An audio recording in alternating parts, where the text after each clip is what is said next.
Welcome back. I'm Crypto Man Rad, and I'm coming to you today with a big show and a big story. Today's story is all around Ethereum, and I am changing my price target for Ethereum to $20,000 in 2021. Yes, you heard right, $20,000 in 2021. And you know that this channel is all about fundamental analysis.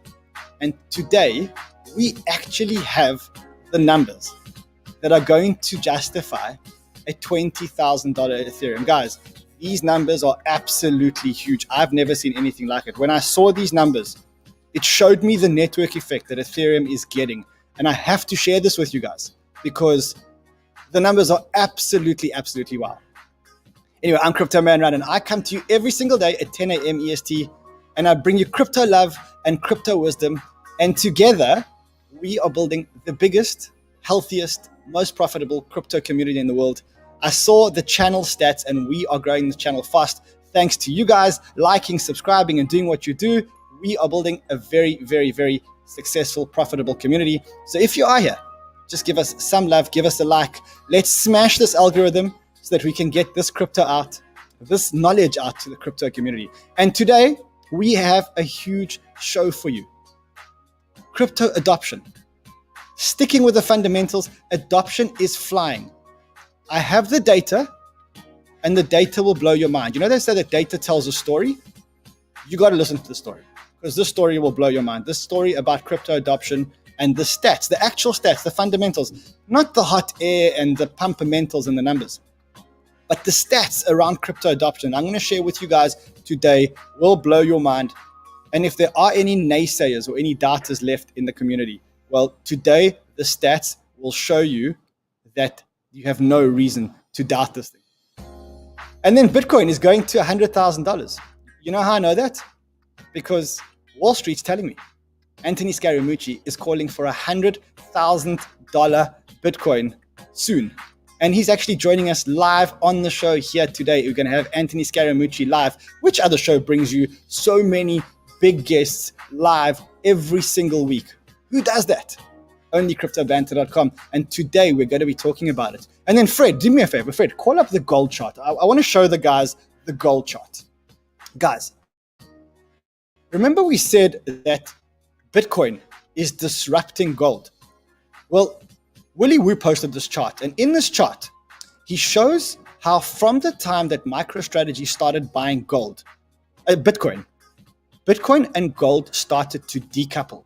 So whereas they were moving together for a long period of time, from the time that Michael Saylor and MicroStrategy started buying Bitcoin and putting it onto their balance sheets, he started a real disruption of gold. And you can actually see it now in the gold price versus the Bitcoin price.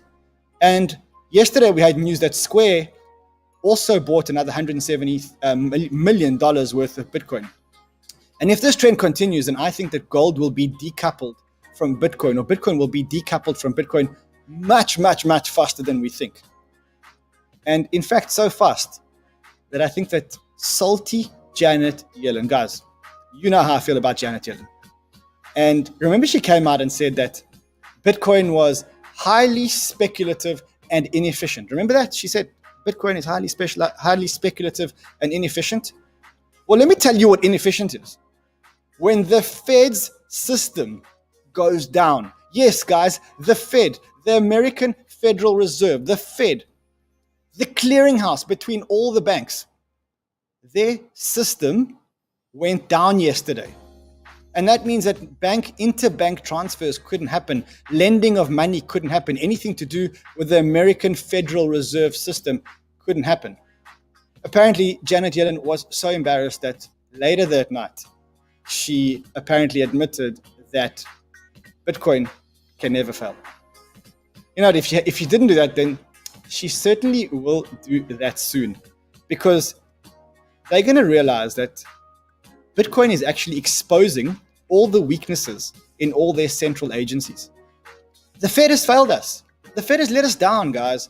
They've printed money to try and rescue the economy, but in doing that, they destroyed the entire financial system and diluted. They printed 40% more US dollars in the last year than they have been in existence in all time. 40% of the total US dollars in existence were printed in the last year. And now their systems are going down. I mean, Bitcoin fixes all of this. And very soon, Janet Yellen will realize this. And while she said that Bitcoin is inefficient, well, if you think about how long it takes a bank to actually clear a transaction, not to just post a journal entry, but actual final clearance of transactions, you'll realize that Bitcoin is much more efficient than any Fed system could ever be. And yesterday we spoke to you about this correction that we are experiencing on the markets. And we said that we think that the blood is over. Well, today we're going to look at the 2017 bull market chart. And if you look at the 2017 bull market chart, there are a lot of clues there, because you can see that human emotion and human psychology doesn't change. And whereas we expected multiple corrections, we had a correction yesterday. But the trick now is to start digging into each one of these corrections and to use the data to be able to understand how long these corrections will last, when you should be buying, and how deep these corrections will go in today. Fred's done an amazing job. Well done, Fred. Fred's done an amazing job in getting us all the data, all the meat. And let me tell you, the meat is mind-blowing here. I learned so much today, and I actually changed my trading strategy. And I believe that if you guys continue to watch the show, you'll do the same. And then in the biggest news of the day, not only the biggest news, but the biggest news in the biggest industry in blockchain and the biggest industry in the world, in my opinion, that is, of course, NFTs, non-fungible tokens. You guys know how excited I've been about non-fungible tokens. I think not only is this the next wave of blockchain, and I'll actually show you the stats, but it's actually the next biggest industry in the world, regardless of blockchain. And today, Christie's, which is the biggest art auction house in the world, is hosting their first NFT auction. And they're auctioning a piece of art by Beeple called 5,000 Days of Summer, which is a collage of 5,000 pictures taken or created over 5,000 days. And today, we have got something absolutely incredible for you guys. We are going to cover the bidding live, and I have a guest with me who is actually live on today here, going to put a bid in for this artwork. Now, the bid is huge. It's massive. I couldn't believe that he's doing this, and he's doing it live. So guys, if you're watching this, if you like the content, hit the like, hit the subscribe, hit the share. Let's get this show on the road, but let's tell everybody about what we're doing. I'm looking at the stats. If you like the content, I'm looking at the stats. I'm looking at the stats. There are over 1,000 of you on the show, and there are 230 likes. Come on, guys, do your bit, and let's get this show on the road. Smash that like button, and I am going to cross over live right now to a friend of mine. His name is Hervé. Hervé, how are you, my friend? I'm very good, Ran. Things has been wild right now. But the good news is I'm the current highest bidder. I don't know for how long, but the bid is in. Okay, so let's talk about what's going on at the moment. So Christie's is auctioning a piece of artwork which was made by Beeple. It's an NFT. It's a non-fungible token. It's the first time that Christie's is auctioning or being involved in a non-fungible token. And you are one of the authorized bidders, and you are making a bid for this artwork. Tell me why you're bidding for this artwork. Well, I think there's three reasons. The first one is that is a historical moment. The first time that a major auction house is agreeing to sell an NFT. I think in the mind of a lot of people in the crypto field, this is a big recognition. The second thing is that we're dealing with an artist that could be in the digital art, what Jean-Michel Basquiat, Keith Haring might be in the traditional art world. So somebody with 13 years track record who have been putting one digital art every day, and whose value we believe is going to increase significantly. And thirdly, I want to put this piece of art to the community, share it on the metaverse and on a virtual art gallery for everybody to see and to enjoy.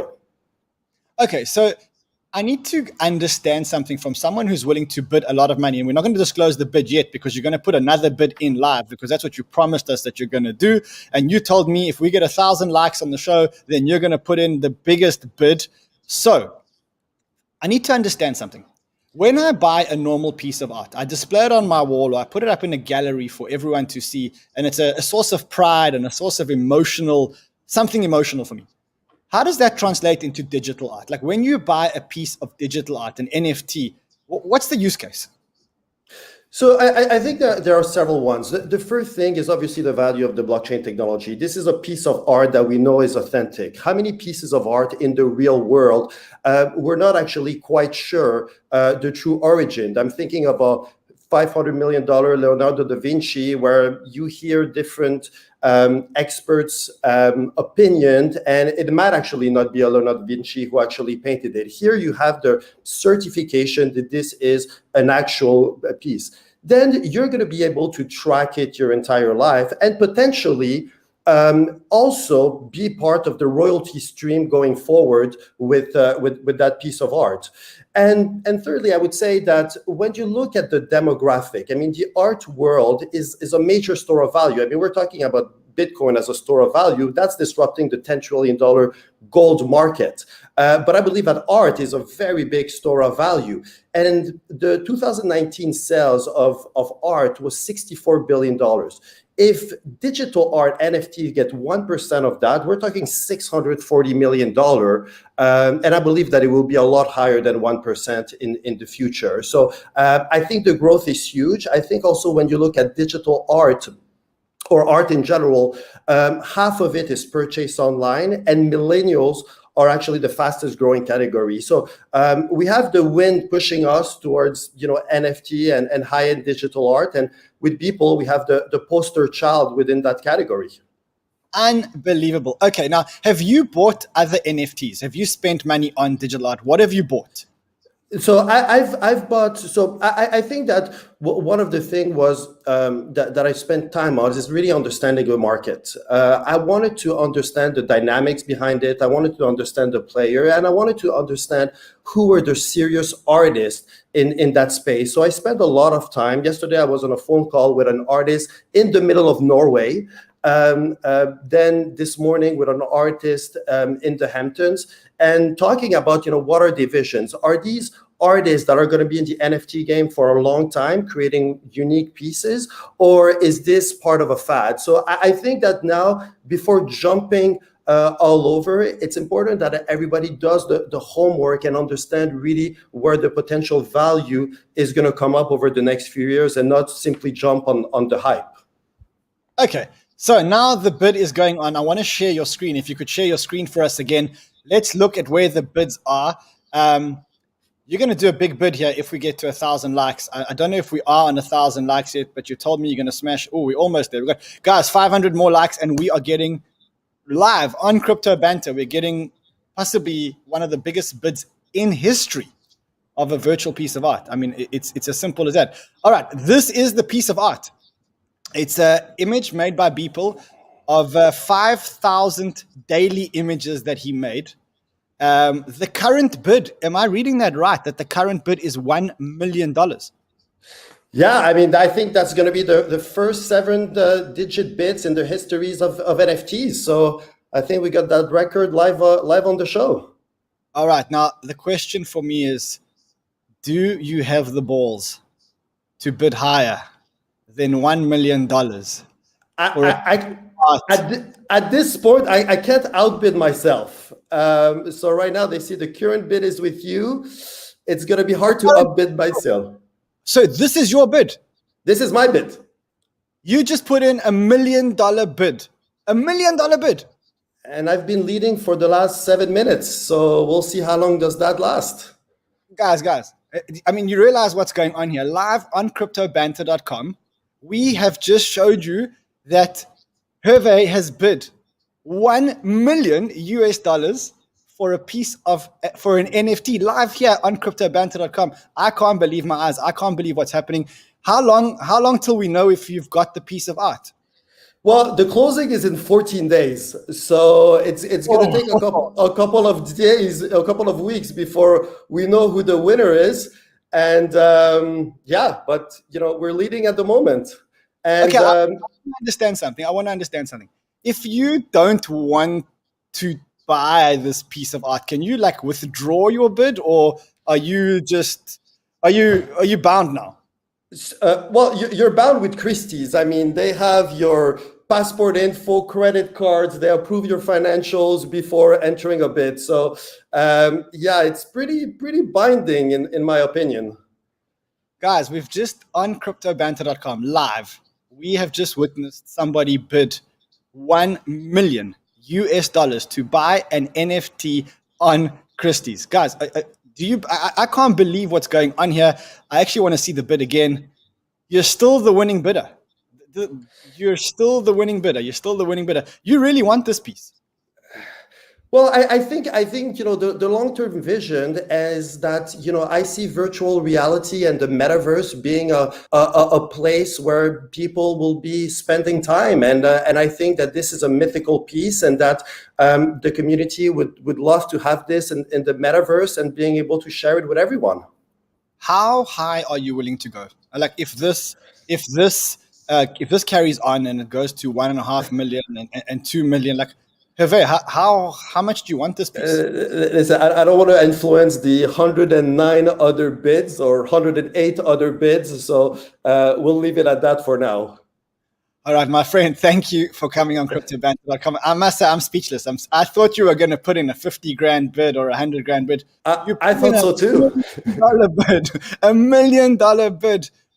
Wow, I really hope you get it. We're going to keep checking in with you this week to see where you are on the bidding and whether you are indeed on the bidding. My friend, it's so good to see you again. Good luck. We wish great to see you, Ran. That you win this. Holy, Fred, great to see you, my Fred. I mean, do you believe it? We just got $1 million bid live on CryptoBanter.com. Guys, come on, guys, love. Give us those likes. Give us those subscribes. I'm gonna bring in Big Cheds now. Cheds, you watched that, right? That was awesome, man. I don't know what anything that's going on there, but it's exciting. It's pretty. What a time to be alive, man. The guy just bid $1 million live on our show for a piece of digital art. I mean, some people have money. It's that whole K-shaped economy, right? If people have money, they need to put it somewhere. Some people don't, but hopefully things get better for everyone. But it just kind of, that's a commentary, I think, on kind of the current world as we have it. Well, you know what? It's not actually a commentary because you're going to help those people that don't have money make money right now. Why? First of all, I want you to call up the charts and tell me where we are in this Bitcoin correction. Is this finished? Is this over?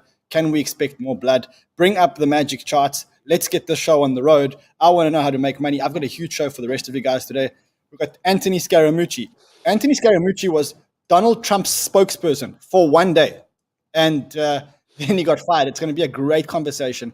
And he's now at Skybridge Capital. And they are calling for $100,000 Bitcoin in 2021. I'm calling for $20,000 ETH in 2021. We've got all the fundamentals to back it up. So, Cheds, let's get on with the show, my friend. Let's share your screen. Do you have it or no? No, I don't. Just say you need to share your screen. It says you're in the show. I've got it. I'm already shared. Let me reinitiate it, and we can kind of go from there. By the way, guys, hit that like button. Definitely we all appreciate what Raina's doing. So hit that like. Yep. Hit the like, hit the subscribe, and there we go. There's Big Cheds at screen. Cheds, talk to us about what's going on. So, folks, you can find me on Twitter. I'm at Big Cheds. So Bitcoin is definitely a lot of volatility. We see these two 10K candle, 10K range candles. Obviously, we're still in quite a bit of an uptrend. We see that we are trading above that prior key breakout level of 42K.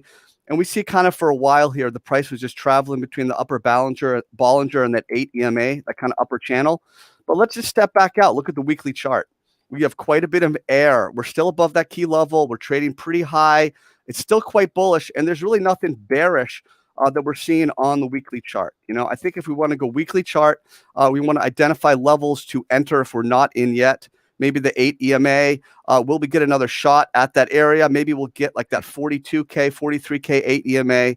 I don't know, because on the daily, we're seeing the price rally right now. We're seeing a little bit of rally. We have the candle that closed yesterday, which is a spinning top or an inside candle. What that really means is kind of a slowing down of the bear force. We have that bear force. We've kind of slowed down. Bulls have kind of caught a bid. We see this kind of cluster of horizontal support now. It's a price, consolidation cluster. Once we break away from it, often the price will revisit it, and more likely than not, at least in the short term, that is support. So we see that support on the daily chart. If we want to go to lower time frames and kind of ask ourselves, and are we accelerating here? Okay, we can draw, a diagonal line, which is quite subjective. We can look for some type of a downtrend break, but we want to identify key levels, support, resistance, flipping levels. We definitely see how, like I said earlier, the price found support here, right? The price briefly found support here.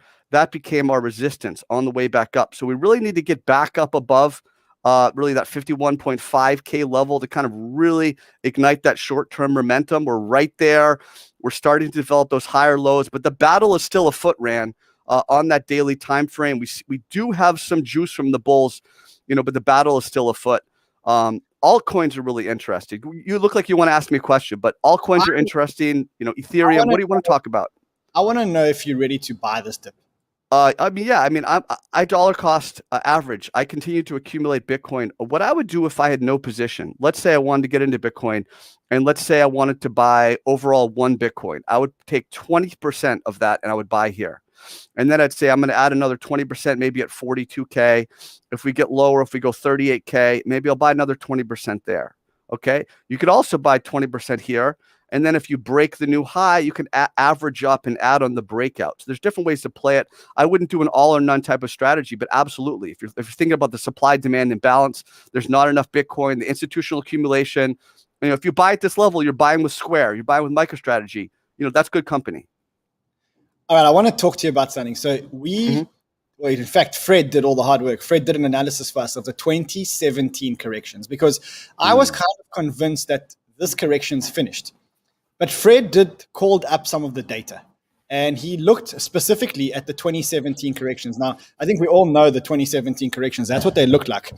You can see that there was a climb up, and there was a 38% correction, and a 33% correction, and a 38%, and a 36%, and a 29% correction. But what we did today was we actually dug into those corrections. And I think this is important for anyone that's watching the show. We went into the first correction and looked at the actual numbers of the first correction. So the first correction actually happened somewhere around there. And Bitcoin went down just under 40%. And it went down for 35 days before it hit the bottom. And it then took Bitcoin 20 days to get to the same level. And that was the first correction in 2017. Now, we haven't had a correction like that yet. We haven't had a period where for a period of 35 days, Bitcoin has consistently gone down to lower lows and actually found a bottom. And that was the first correction in 2017. We haven't seen that yet in 2021. The second correction was also 14 days. It went down 40%, but it took Bitcoin 14 days to get down to the bottom. And then once it hit the bottom, it took it 25 days to get back up. And then the third correction, before everything crashed, took Bitcoin 5 days and then took 4 days to get back up to the all-time high. So we're in a very different market here, because if you're looking at what's going on in this market's recovering much quicker. What do you make of that? Yeah, I think it's just a different dynamic. I don't think we're going to see those types of corrections now that we saw in 2017, Ran. It's a different supply-demand dynamic, right? Back then, you didn't have institutions willing to buy the dip. There's just not enough Bitcoin being mined every day. So there's an increased buying pressure on every dip. I think that's going to prevent us from having those 17 corrections. Yes, I'm a bull, but I understand the basic supply demand dynamic. So I don't see us making these super big flushes unless there's some weird FUD event, a double spend, some type of attempt to make Bitcoin illegal. I mean, it's gonna have to be something really kind of crazy, but even then, people are just buying it. They're taking it off the exchanges. They're locking it up. That gives me comfort buying the dip, daily EMA, weekly EMA 8. I just don't see us crashing. It's different. I don't like these analogs to 17 and before. It doesn't work for me. Okay, so you think that because the market is much more liquid, because we have a different profile of buyer at the moment, because we have more buyers and we're in a much more mature market, then you think that the corrections are going to be less brutal, and B, last less time. Absolutely. There's no question. There's just really no question. It's safer. It's safer than it's ever been. It's on corporate balance sheets. Like, we didn't have that back then. You know, people who were waiting, if we get into the 30s, you're going to see massive money jamming it. It's just, we're not going to see 20K again. We're not going to see 25K again. I don't think so. So, you know, you can wait, and I always advise waiting. That's fine. But dollar cost average, and you're not going to get those bites of the apple like we had before, my friend. Alrighty, talking about bites of the apple, let's talk about some alts that you're looking at, because I know that my friend Cheds loves the alts. In fact, that's where he makes all his money. He makes his money on Bitcoin, but the majority of the money, of course, comes on the alts. Let's share your screen again.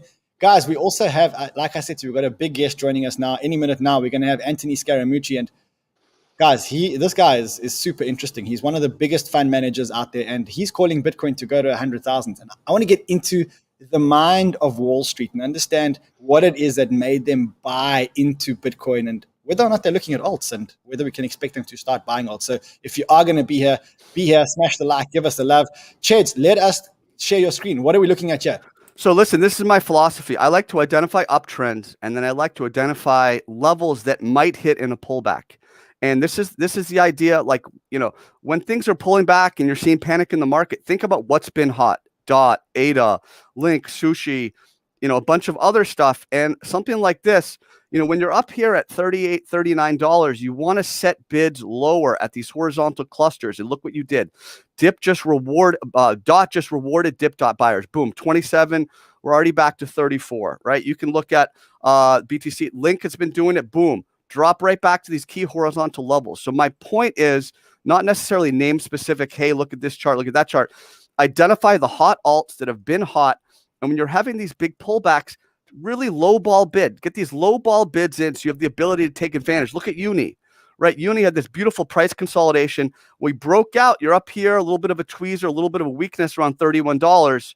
And man, look at that, man, $20. You get back in at 20. It's a huge haircut, and you're back to 25 again. So hot alts, overcorrect. That's where you want to kind of jump in. Don't be trying to play TRX, XVG, whatever else. Play what's been hot where you know is going to have a better chance to bounce. And that's kind of my thoughts on alts for today. So that's a bit, you've touched on an amazing trading strategy, and that is in crypto, find those horizontal levels, put in some cheeky bids. Because, I mean, we saw on Kraken the other day, we saw what happened on Kraken when there was a candle. If you had a bid at $800, you would have actually got hit. You would have got your ETH at $800. And 10 minutes later, the price obviously came back to normality. And that's a major trading strategy. Pick a level, then drop by 10 or 15% and put in a cheeky dip, a cheeky bid. Look at you. You sound like a technical analyst, man. You've come a long way. It's not even a technical analyst. It's just, I mean, I've been in crypto long enough to see so many people make so much money by putting in these bids. And the reason why this happens is because the market is inefficient. And we're still building an efficiency in the market. And that is, for me, something unbelievable. Okay, Cheds, any other calls? Because I see we do have Anthony Scaramucci on the line, and we've got Hervé who's staying on the line because I want to see if he's going to put in a bid that's higher than $1 million. Just smash the like button. Find me on Twitter at Big Cheds, and spread the love, man. That's all I got for you. All righty, Cheds. Thank you so much. Such a pleasure having you, my friend. All right, we're going to move on with the show. And today, I've got a massive guest for you. In fact, I first met him in Miami. We went to a blockchain conference, and I was with CNBC, and I met Anthony Scaramucci at a blockchain conference. That was in 2017 or 2018. And now he seems to be all in on Bitcoin. So excited to have him on the line with us. Mr. Mooch, how are you, sir? Hey, it's great to be here. I remember our conversation very well. It was 2018. We were in beautiful Miami pre-pandemic, and you had quite a show. What happened to that show, if you don't mind me asking? That show is coming back. So we took it off air because of the pandemic. And at some stage, we're going to bring that show back. And it's going to be still the world's only televised crypto show. Now we're building this station as a standalone station because we want to have a daily show and bring daily news to crypto. Listen, it makes sense. But I thought you were terrific on that show. And so good. I hope I get a chance to come back on with you. But thank you for having me here. But you're right. It took me a while, but if you remember our conversation in 2018, I was working on it. I didn't have my staff with me. And what I mean by that is I left the White House in 2017.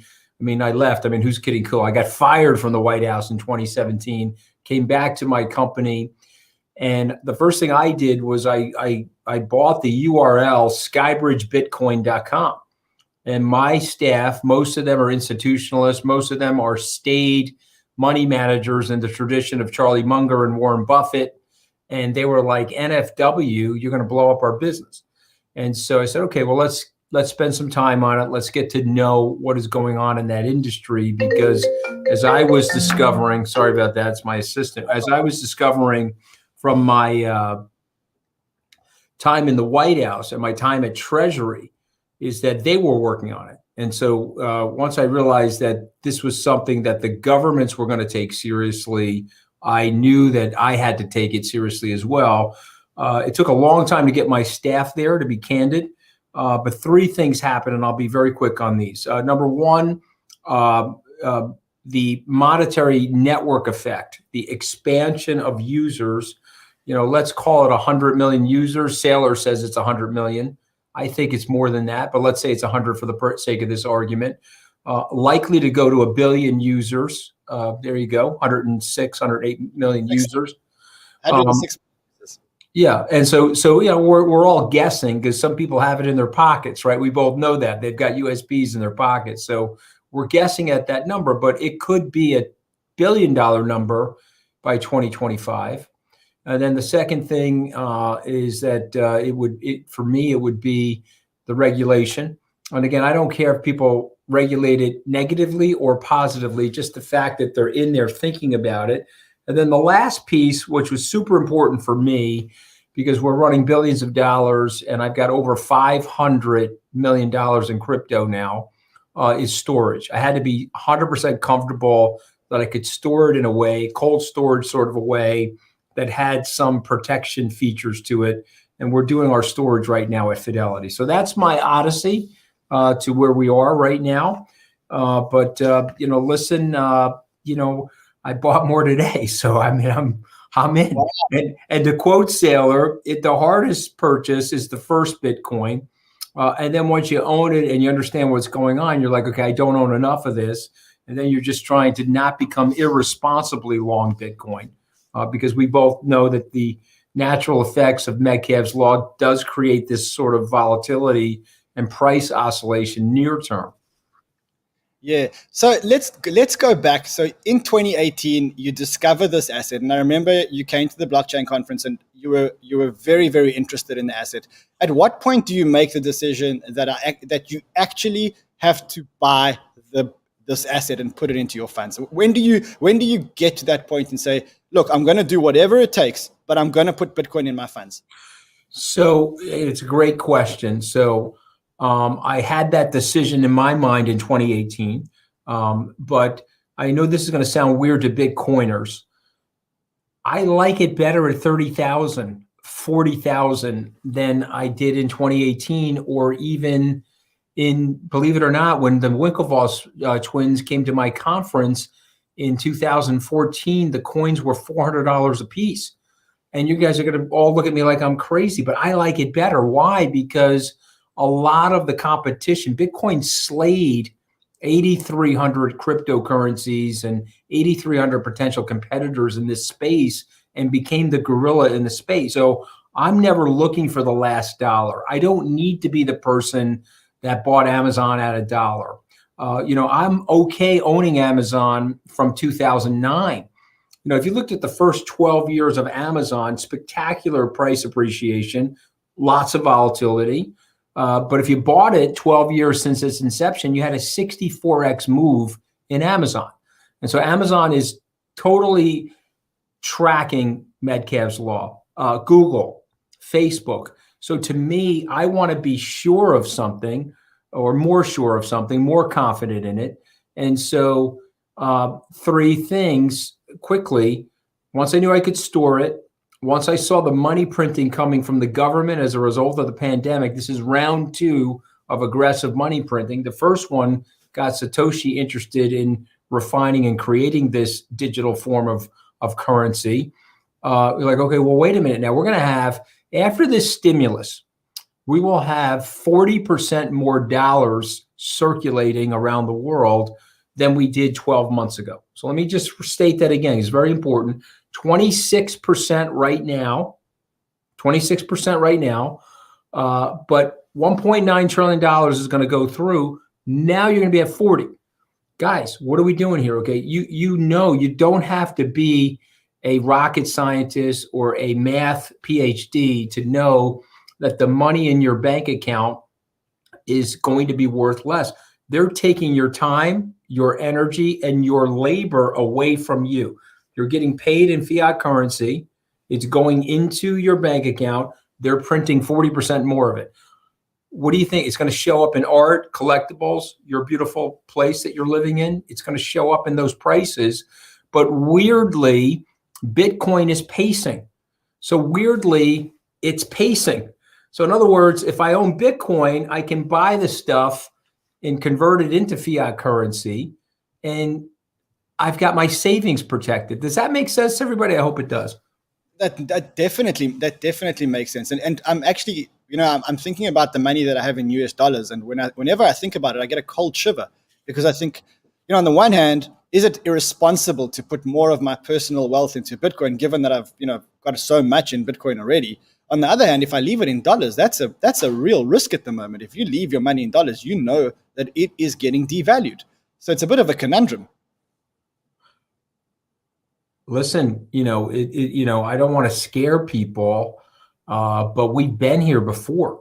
Okay, this is not the first time in history we're in a situation like this. But what is unique about this period of time is that technological innovation, which, Luddites will say is not improving our lives, but people that really study technology has improved our lives. You've moved from a horse to a horseless carriage. You can travel by plane as opposed to a rail today. This phone has more computing power than what landed people on the moon 50 years ago. And what's happening is we're miniaturizing everything. So all of these books that are in my library, they fit on this phone. My music library fits on this phone. Everything has been miniaturized. So think of what Bitcoin is now doing. Bitcoin is taking out the intermediaries and is bringing everything together in one place. And so for me, I see that as the future. And here's the other thing. He set it up in a way where it's incorruptible. If you decentralize it, you don't have a central bank. Just think about that, okay? It's a decentralized monetary network with a level of scarcity. And so as a result of which, nobody can toy with it. You love that? I love that, actually. And that's the reason that's the reason why I'm buying so much of it. Okay, so you're buying into a monetary network. And I think from what you've said is you were waiting for confirmation of the network effect, because for you, you'd rather take a little bit less risk and get a return. And now you've seen that there is network effect. And I think both of us know that when you get the network effect, the rate of growth starts to grow exponentially, and then the network starts to grow exponentially. And that's where we are today.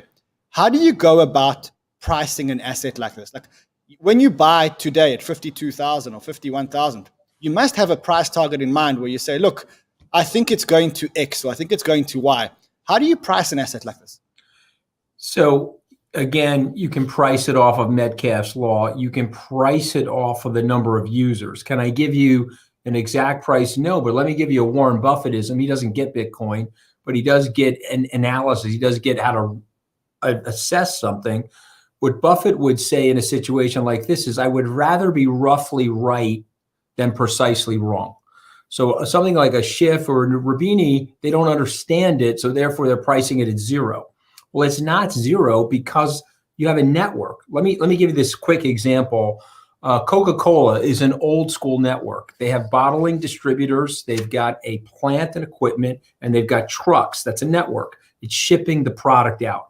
If we destroyed the entire network, I took the entire network down, obliterated it, I showed up on Wall Street with the name Coca-Cola and the formula for the product, I could raise billions and billions of dollars to rebuild the network. So you can't say Bitcoin is worthless, because Bitcoin is in the ecosystem. It's in it's a brand today. It is something that if it got destroyed, we could recreate it. So that's one aspect of the network effect. The secondary aspect of the network effect, which is super important, is you have to understand money. You have to understand this is a great book, by the way. Okay, I don't know if you can see it. Dominic Frisby, The Future of Money. Okay, you should read that book if you haven't read it.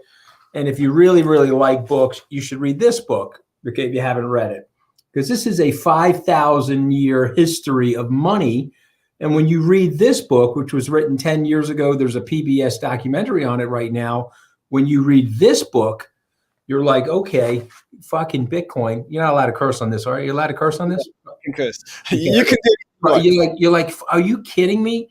Bitcoin has every single aspect of what money is to human beings. Okay, and we can go over every single aspect.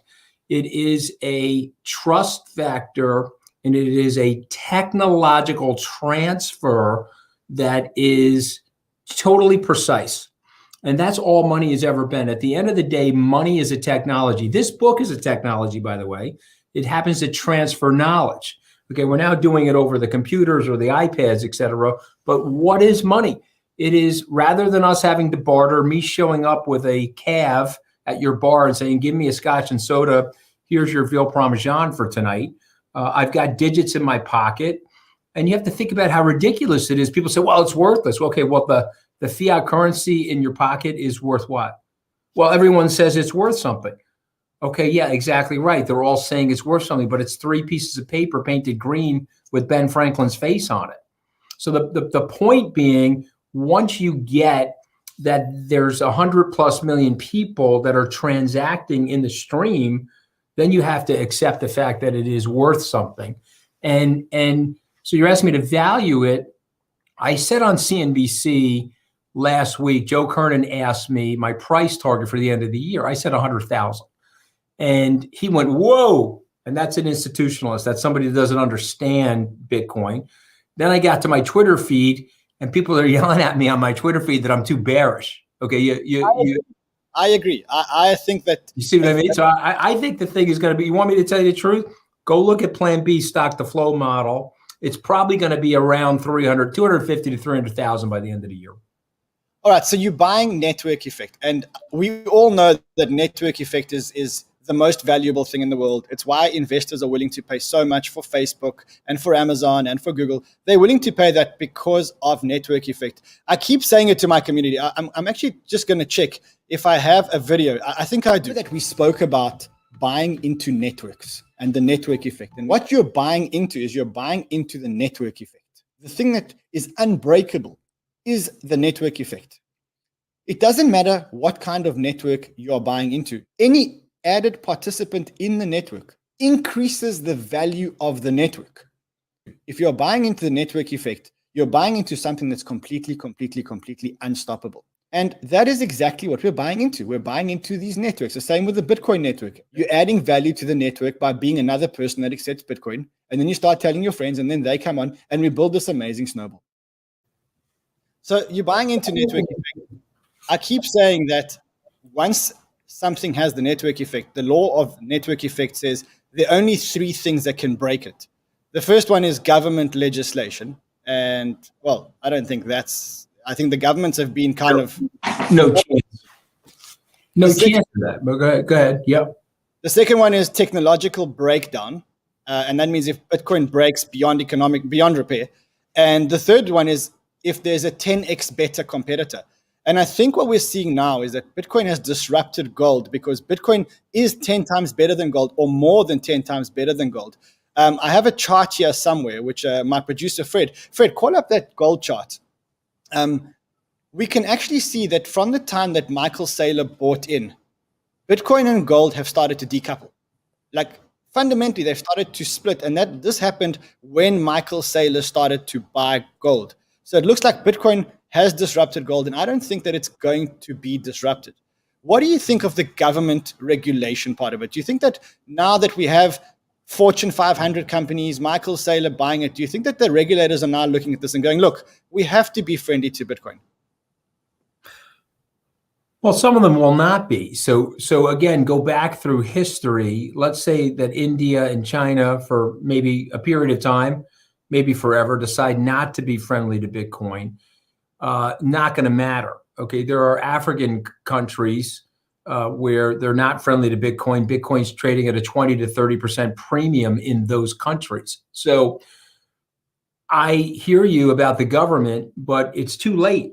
The genie's out of the bottle. You got 100+ million people that are already transacting on the Bitcoin network. So if you're a smart government regulator, and by the way, I'm going to stipulate here for your show that Gary Gensler, who's about to become the SEC chairman in the United States, I would encourage people that are listening to please go to the web, download his 24 one-hour lectures on cryptocurrency. It is a course that Gary taught at MIT. I have done 18 hours. I'm going to finish the last 6 this weekend. And Gary is a brilliant explainer of cryptocurrency in general, ICOs, Bitcoin, Ethereum, etc. He's now going to be the SEC chairman. And so Gary's a forward-thinking guy. He knows that the government has to have a handle on this. Now I'm going to say something really deeply philosophical. And so if I lose you, you can hang up on me, but I want you to hear it.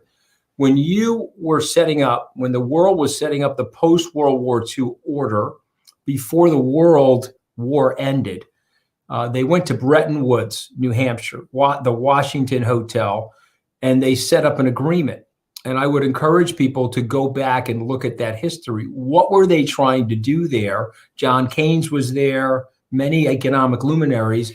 They were trying to set up a monetary system that had some controls to it among the parties so that there would be purchasing power parity in each of the countries. And so let me explain this quickly using a Big Mac like the economists used to do. My Big Mac should cost me the same amount of money in terms of units of my labor and time in the countries that are producing the Big Mac, the McDonald's Big Mac. And so the Bretton Woods construct was working for about 20 years, and we had great economic prosperity and great economic growth because we had price stability as a result of the constructs and constraints around the currency. What do you think happened? Governments started manipulating the currencies. The US government was fighting a war and they were heavily deficit spending in the 60s. It forced Richard Nixon to pull the plug on the gold standard on our currency. He broke from Bretton Woods. As he breaks from Bretton Woods, what happens to our dollar? I wish I had my charts. I'm sorry? I'm saying what happens to the dollar is and he starts printing more dollars. Exactly. So let me just say this definitively. 2 American dollars, 1971 dollars, has the purchasing power of 100 American dollars today. So we took the dollar. Let's look at it in the context of gold. It was $35 per ounce of gold, August of 1971. Let's just say it's $2,000 per ounce of gold in February of 2021. We destroyed the goddamn currency. Okay, now why do we do that? We have to monetize the debt. You see what I'm saying? And so they understand that. Janet Yellen understands that. And so weirdly, what is Bitcoin? It is a self-corrective, decentralizing network that is weirdly bringing back Bretton Woods. And oh, by the way, since it can't be manipulated by people or policymakers or central bankers, it should return the world back to price stability and price parity. Now, if I was too long-winded on that, I apologize, but I want to explain why I am in Bitcoin. I want to give you historical context, and I want to explain to you what it works in a system and why once it got to the network effect, I got $500 million in Bitcoin. So your fund has $500 million. On its way to $1 billion, by the way. So, well, it's going to get to $1 billion pretty soon because just by holding these Bitcoin, yes, but I'm saying I'm raising money as well. So it's going to get there through appreciation and people understanding what I'm saying and say, okay, I have to have some of my money in Bitcoin. okay, your personal money. So I get the fund, and I get that the fund put in $500 million, and the fund is going to put more money into Bitcoin. Tell me about Anthony Scaramucci's personal wealth, because you've got your own personal wealth. Yeah. How much of your personal wealth sits in Bitcoin? Well, I'm at 15% right now, but weirdly, it's going to 30 because if the coins go from 50,000 to 100,000, I don't add any more money. I'm going to be at 30%. I'm going to make you laugh. My financial advisor called me, and even I have a financial advisor because you have to, even if you're in my business, you don't want the shoemaker's shoes to not look right. He's calling me saying, Jesus Christ, you got 15% of your money in Bitcoin. We need to scale it back. Okay, now that's old-fashioned thinking. Well, what I'm doing is I added some this morning. I bought some, as I'm getting paid my paycheck, I put it in Bitcoin. But here's the point. We're in a new world.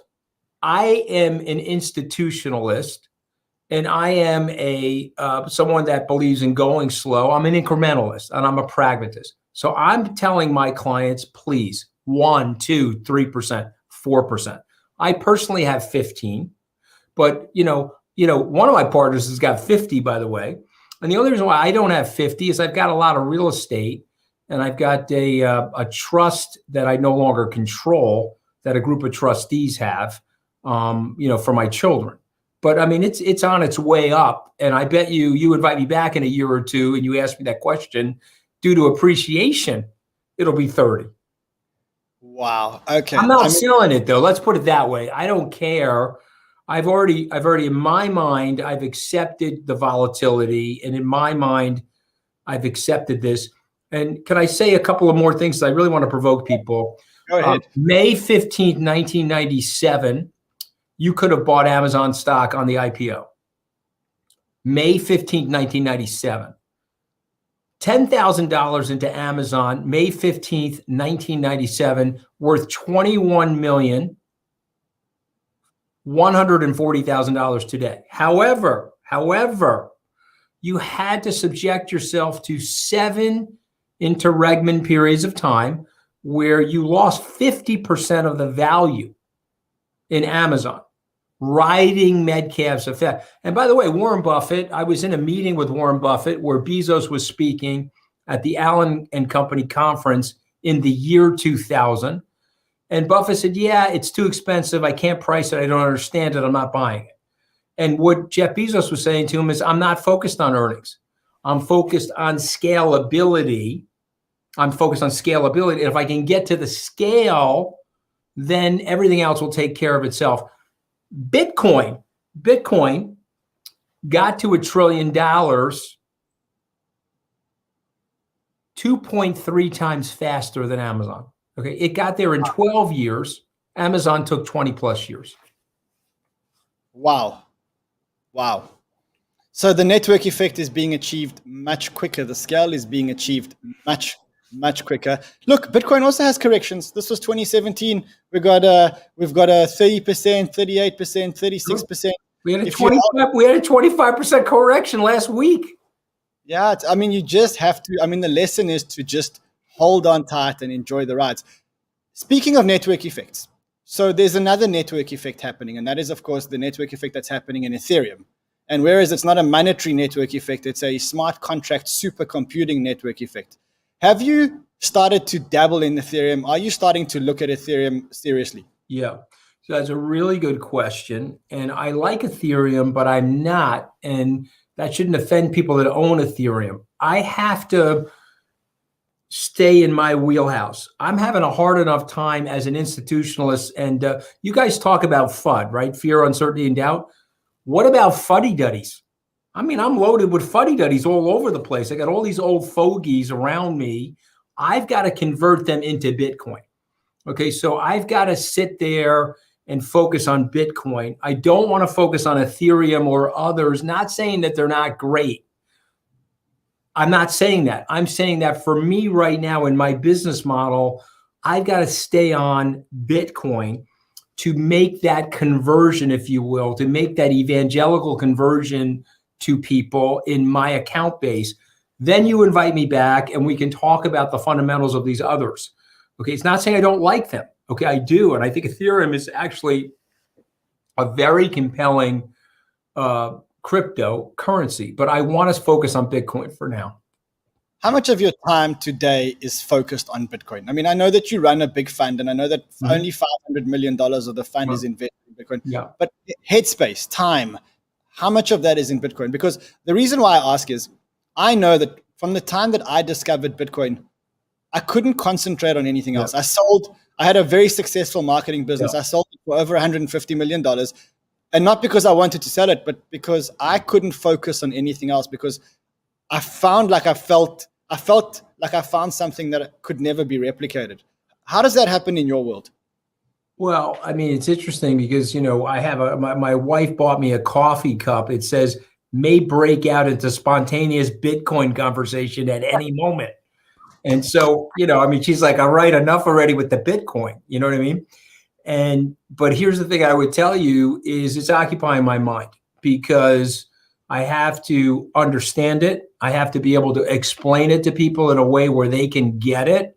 I'm doing, as you know, a tremendous amount of reading, and I'm also doing shows like this so I can be part of the community. And so it's occupying a tremendous amount of my time. Having said that, it is a work of love. And so, it's energizing for me. I have to apologize to you because I'm actually interviewing Dominic Frisby. This is the book. At 11 o'clock on the Eastern Standard Time. And you can see that interview on Mooch FM. It's going to drop on Friday, this interview. So I have to go, but I hope you invite me back because I would love to continue this conversation. And I really appreciate you bringing me back. And I'm looking forward to the CNBC show again. God bless you for that as well. Anthony, it's been amazing. We will definitely get you back here. We love your presence in the Bitcoin community. And thank you for all you do for the community. Okay, terrific. All the best to you and good luck with everything. And I love your background, by the way. You're winning on Room Raider as well. Okay, give you a lot of credit for that. Thank you, my friend. Have a great one. All righty, let's check back in with Hervé to see what the bid is on the auction. Hervé, what is the bid on at the moment, my friend? So it has cooled down past $1 million. We're at 110 bids. So now we're probably, it's like a Formula One race. The first couple of minutes and the last minute is where it's going to be decided. I think we hit a major milestone. I mean, you and I have been in that industry for a while where people didn't believe in transfer of value on the internet. And then we see that, a major 100-year-old auction house is getting in the game and people are willing to pass 7 digits. Now the question is, will we hit 9 digits before the end of the decade by 2030 for a piece of art? And I think also, during the next 14 days, we'll see, how the price of ETH is coming around. And what I think is interesting is that now it gives artists all over the world the chance to live from that art. I mean, it used to be very difficult to have a place where they can share, and now everybody has. It's a democratization of the art world, and I feel this part very exciting. Amazing, Hervé. Thank you so much. We'll check in with you as the auction goes along. Thank you, my friend. Thank you, Ryan. All right, guys, I know I promised you that we're going to talk about the big story, which is ETH to 20,000, but we are out of time. So I promise you, if you come back tomorrow, I'll tell you why ETH is going to 20,000 in 2021 and beyond. Guys, I don't know about you, but I've got my blood is rushing. My heart is pounding. A show like this I've never had before. We had a bid of $1 million. We had Anthony Scaramucci. Wow. I mean, listen to the mooch. I mean, that guy blew my mind today. The guy blew my mind. I will see you again tomorrow. We will pick up the story tomorrow. I've got all the fundamentals to tell you why ETH is going to 20,000, and we'll pick that up tomorrow.